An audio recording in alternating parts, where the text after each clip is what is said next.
নমস্কাৰ এই মুহূৰ্তত আহি পৰিছে সন্ধিয়াৰ কেইবাটাও গুৰুত্বপূৰ্ণ খবৰ। আজি 11 আগষ্ট অসমৰ লগতে ভাৰতৰ বিভিন্ন প্ৰান্তৰ পৰা সন্ধিয়াৰ কেইবাটাও খবৰ আহি পৰিছে। এই মুহূৰ্তে জনাই আছো এটা বিগ ব্ৰেকিং নিউজ। বদৌদিন আজমলক এবাৰ বাংলাদেশী আখ্যা দিছে জয়ন্ত মল্ল বৰুৱাই। অসমীয়া আই মাতৃয়ে বাংলাদেশীৰ ভৰিত ধৰা দেখি মন্তব্য কৰিছে জয়ন্ত মল্ল বৰুৱাই। বদৌদিন আজমল এগৰাকী বাংলাদেশী মানুহ। মন্তব্য জয়ন্ত মল্ল বৰুৱাৰ। ডাঙৰ খবৰ জনাইছো, অসমীয়া আই মাতৃয়ে বাংলাদেশীৰ ভৰিত ধৰা দেখি মই কান্দিছো বুলি মন্তব্য কৰিছে। দাড়ি টুপি থকা বাংলাদেশীৰ ভৰিত আই মাতৃয়ে ধৰাটো মানি নলওঁ। আই মাতৃ আগ্ৰাসনকাৰীৰে ভৰিত পেলাই দিলে। ইয়াতকৈ আৰু দুখজনক কথা একোৱেই নাই বুলি মন্তব্য কৰিছে। অসমীয়া আই মাতৃ আজমলৰ ভৰিত ধৰা দেখি মই কান্দিছো। বাংলাদেশী মানুহৰ ভৰিত অসমীয়া মানুহ পৰিলে আমি ইমান তললৈ গলো নেকি বুলি প্ৰশ্ন কৰিছে জয়ন্ত মল্ল বৰুৱাই। বাংলাদেশীৰ বিৰুদ্ধে অসমীয়া মানুহ মাৰ বান্ধি থিয় হ'ব লাগিব, এইটো কৰিবই লাগিব, নহ'লে ইয়াৰ বিকল্প নাই। ইষ্ট ইণ্ডিয়া কোম্পানীৰ দৰে আজমলে সোপনি পুতিব বিচাৰিছে। বদৌদিন আজমলক বাংলাদেশী আখ্যা দিছে জয়ন্ত মল্ল বৰুৱাই। তীব্ৰ কটাক্ষ কৰিছে এইদৰে জয়ন্ত মল্ল বৰুৱাই।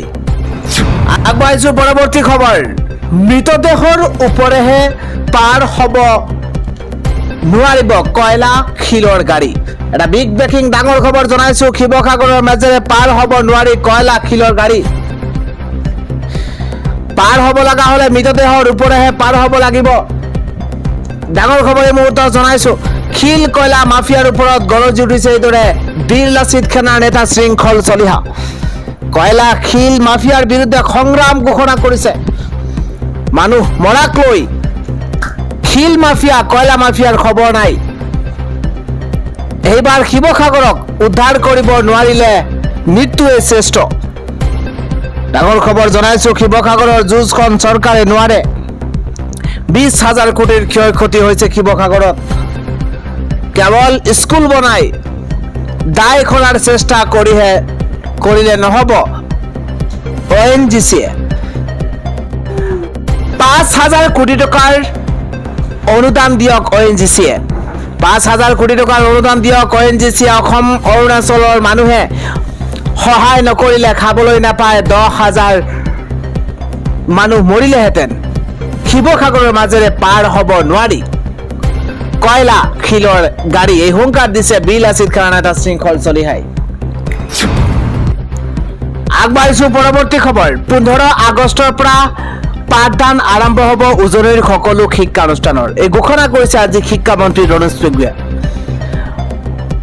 ভয়ংকৰ বানৰ বাবে স্কুল কলেজ সকলো ধ্বংস হৈ পৰিছিলে, সকলো অৱস্থা জৰাজীৰ্ণ হৈ পৰিছিল। আৰু কিন্তু এতিয়া বানৰ পৰা কিছু পৰিত্ৰাণ পাইছে শিৱসাগৰবাসীয়ে। আৰু তাৰ মাজতে শিক্ষামন্ত্ৰী ৰমেশ পেগুৰ ঘোষণা, 15 আগষ্টৰ পৰা পাঠদান হ'ব উজনিৰ সকলো শিক্ষানুষ্ঠানত। পৰৱৰ্তী খবৰটো হৈছে ঝাৰখণ্ডত এক ভয়ংকৰ পৰিস্থিতি। এইবাৰ এফালে ছাত্ৰ বিদ্ৰোহ আৰু আনফালে বিজেপিৰ গৰ্জন। Big breaking news. ডাঙৰ খবৰ জনাইছো। ঝাৰখণ্ডত ভয়ংকৰ পৰিস্থিতি। এবাৰ ছাত্ৰ বিদ্ৰোহৰ মাজতে বিজেপিৰ সমৰ্থকৰ প্ৰতিবাদত কঁপিছে ঝাৰখণ্ড। ঝাৰখণ্ড বন্ধৰ মাজতে বিজেপিৰ উত্তাল প্ৰতিবাদ। এটা ব্ৰেকিং নিউজ। ৰাজপথলৈ ওলাই আহিছে বিজেপিৰ সমৰ্থকৰ প্ৰতিবাদ। এবাৰ ৰাজপথলৈ ওলাই আহিল বিজেপিৰ সমৰ্থকৰ প্ৰতিবাদ। ছাত্ৰ ছাত্ৰীক লাঠিচাৰ্জ কৰাক লৈ প্ৰতিবাদ বিজেপিৰ। এফালে ছাত্ৰ বিদ্ৰোহ আৰু আনফালে বিজেপিৰ গৰ্জন। হলটেকত পৰিছে হেমন্ত সোৰেন চৰকাৰ। হলটেকত পৰিছে হেমন্ত সোৰেন চৰকাৰ। আজি বিজেপিয়ে ঘোষণা কৰিছে ঝাৰখণ্ড বন্ধৰ। টায়াৰ জ্বলাই প্ৰতিবাদ বিজেপি সমৰ্থকৰ। জনাইছো পৰৱৰ্তী খবৰ। CM ফাণ্ডত যিমান গালি পাৰিব সিমানে টকা সোমাব। মুখ্যমন্ত্ৰী হিমন্ত বিশ্ব শৰ্মাৰ মন্তব্য। কণ্ঠশিল্পী নীলোৎপল বৰাক ধন্যবাদ জনাইছে মুখ্যমন্ত্ৰী হিমন্ত বিশ্ব শৰ্মাই। এটা ব্ৰেকিং নিউজ। ডাঙৰ খবৰ জনাইছো। কণ্ঠশিল্পী নীলোৎপল বৰাক ধন্যবাদ জনাইছে মুখ্যমন্ত্ৰী হিমন্ত বিশ্ব শৰ্মাই। মোক যিমান গালি পাৰিব সিমান CM ফাণ্ডত টকা সোমাব। মোক গালি পৰাৰ বাবেই CM ফাণ্ডত 100 কোটি টকা জমা হ'ল। মোক যিমান পাৰে সিমান গালি পাৰি থাকক। মোক গালি পৰা সকলোকে ধন্যবাদ দিছো। দুই হাত জোৰ কৰি নমস্কাৰ আৰু কৃতজ্ঞতা জনাইছো। সোণ যিমানেই পুৰিব সিমানেই জ্বলিব। মোৰ বাবে মোৰ কৰ্ম সৰ্বপ্ৰথম। মোক গালি নপৰা হলে ইমানখিনি টকা নুঠিলেহেঁতেন। নৈৰ পানীৰ পৰা দি CM ফাণ্ডত টকা সোমাইছে, এই মন্তব্য কৰিছে মুখ্যমন্ত্ৰী হিমন্ত বিশ্ব শৰ্মাই। পৰৱৰ্তী খবৰটো হৈছে জীৱনৰ পৰীক্ষাত কোনো ধৰণৰ চিলেবাছ নাথাকে, কষ্ট কৰা মানুহৰ জয় নিশ্চিত। এটা ব্ৰেকিং নিউজ, ডাঙৰ খবৰ জনাইছো। জীৱনৰ পৰীক্ষাত কোনো ধৰণৰ চিলেবাছ নাথাকে। ছাত্ৰ ছাত্ৰীয়ে প্ৰতিটো সময় ভালদৰে উদযাপন কৰক। মানুহৰ জীৱনটো বেলেগ ধৰণে আগবাঢ়ে, য'ত কোনো কোৰ্চ নাথাকে, কোনো ধৰণৰ প্ৰশ্ন কাকত নাথাকে। কোনেও নকয় আচল প্ৰশ্নটো কি আছিল, সেই প্ৰশ্নটো নিজেই বিচাৰি উলিয়াব লাগে। আজিৰ তাৰিখত যিয়ে কষ্ট কৰিব তেওঁৱেই সফলতা পাব। কষ্ট কৰা মানুহৰ জয় নিশ্চিত। কোনেও ক'ব নোৱাৰে অহা 20-30 বছৰ পৃথিৱীখন কেনেকুৱা হ'ব। প্ৰযুক্তি সলনি হয়, পৃথিৱী সলনি হয়, সকলো সলনি হৈ থাকে, প্ৰত্যাহ্বান আহি থাকে। কিন্তু যিয়ে সময়ৰ সৈতে আগবাঢ়িব, শিকিব, তেওঁ জিকিব।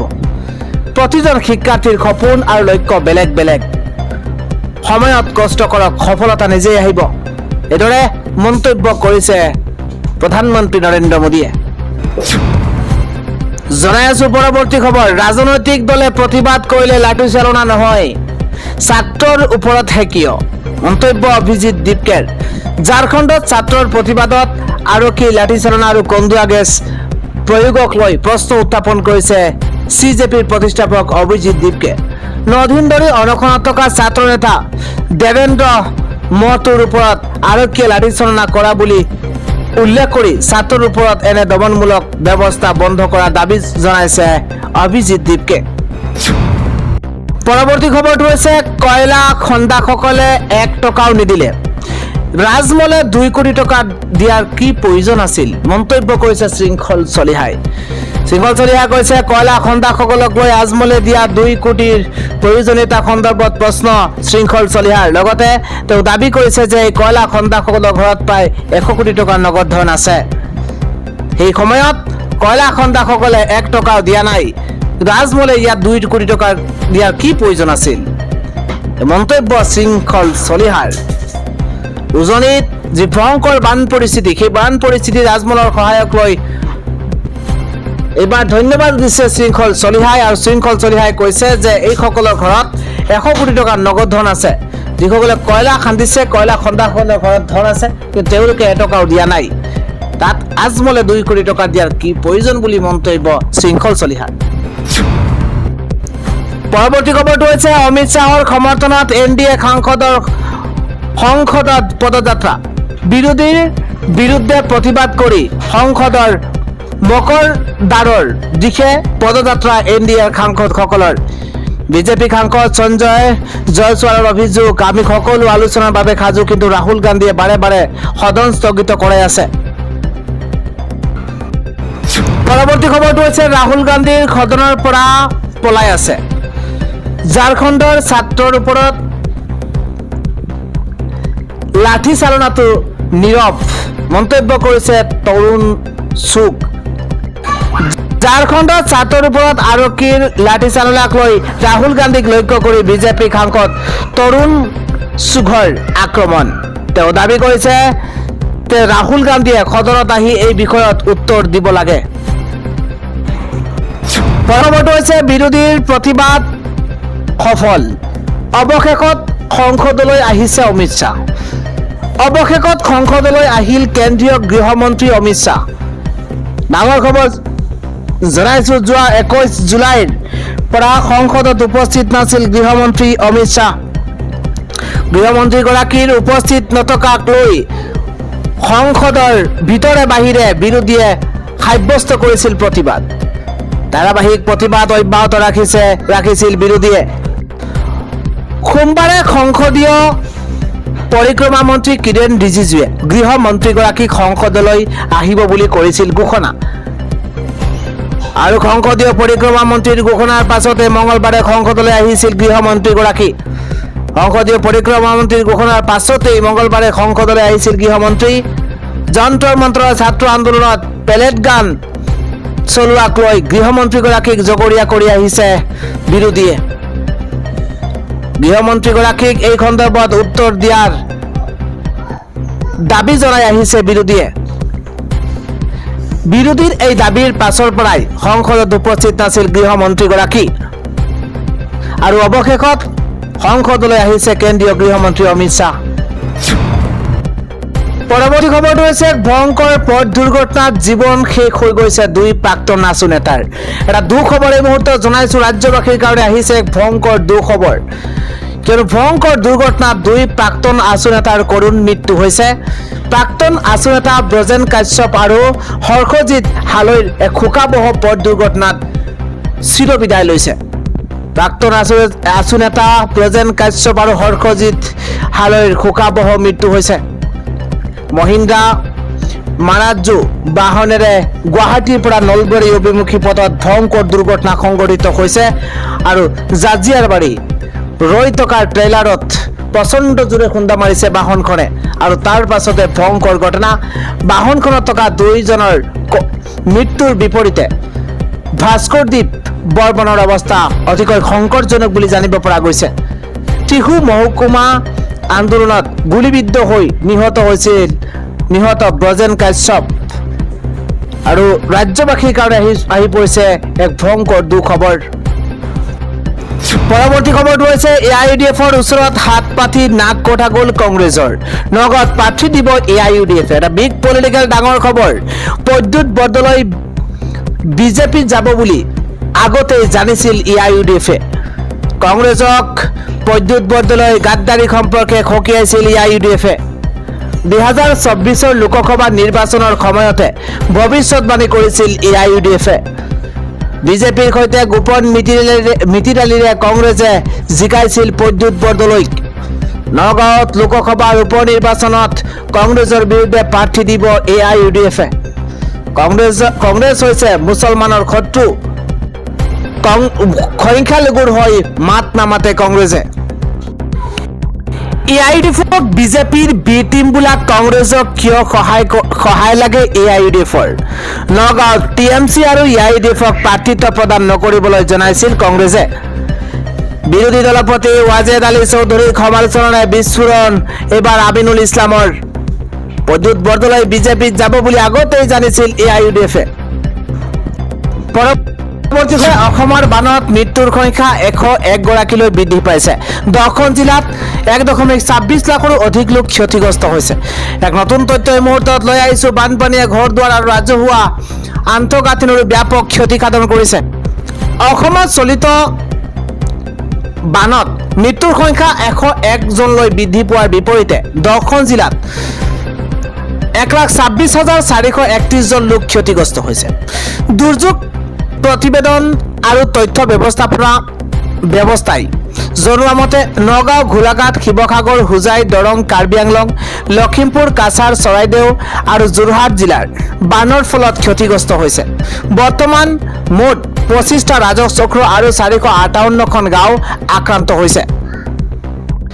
জিলাসমূহৰ ভিতৰতে গোলাঘাট আটাইতকৈ বেছি ক্ষতিগ্ৰস্ত হৈছে। ইয়াত আক্ৰান্ত হৈছে 71,061 জন, শিৱসাগৰত 21,600 গৰাকী আৰু নগাঁও 16,908 জন, যোৰহাটত 13,164 গৰাকী লোক আক্ৰান্ত হোৱাৰ বিপৰীতে চৰাইদেউত 2,539 জন, কাৰ্বি আংলঙত 852 জন আৰু দৰঙত 305 জন লোক আক্ৰান্ত হৈছে।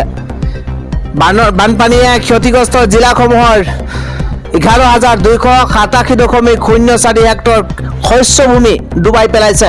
নগাঁৱত ডুব যোৱা শস্যৰ পৰিসৰ সৰ্বাধিক 4,194.1 হেক্টৰ, শিৱসাগৰত 2,210 হেক্টৰ আৰু গোলাঘাটত 2,040.94 হেক্টৰ। 10 আগষ্টৰ পুৱা 8 বজাত কেন্দ্ৰীয় জল আয়োগৰ তথ্য অনুসৰি গোলাঘাটৰ ধনশিৰি, নুমলীগড়ৰ ধনশিৰি আৰু শ্ৰীভূমিৰ কুচিয়াৰা ইয়াৰ বিপদসীমাৰ ওপৰে বৈ গৈছে, কিন্তু কোনো নদী সৰ্বোচ্চ বানৰ স্তৰৰ ওপৰত থকাৰ খবৰ পোৱা নাই। আগবাঢ়িছো পৰৱৰ্তী খবৰ। এক ভয়ংকৰ ভূমিকম্পত বিধ্বস্ত হৈ পৰিছে কলম্বিয়া। কমেও 111 গৰাকীকৈ লোকৰ মৃত্যু হৈছে।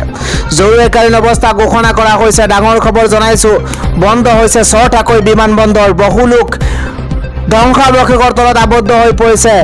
তেওঁলোকৰ উদ্ধাৰ অভিযান বৰ্তমান চলি আছে।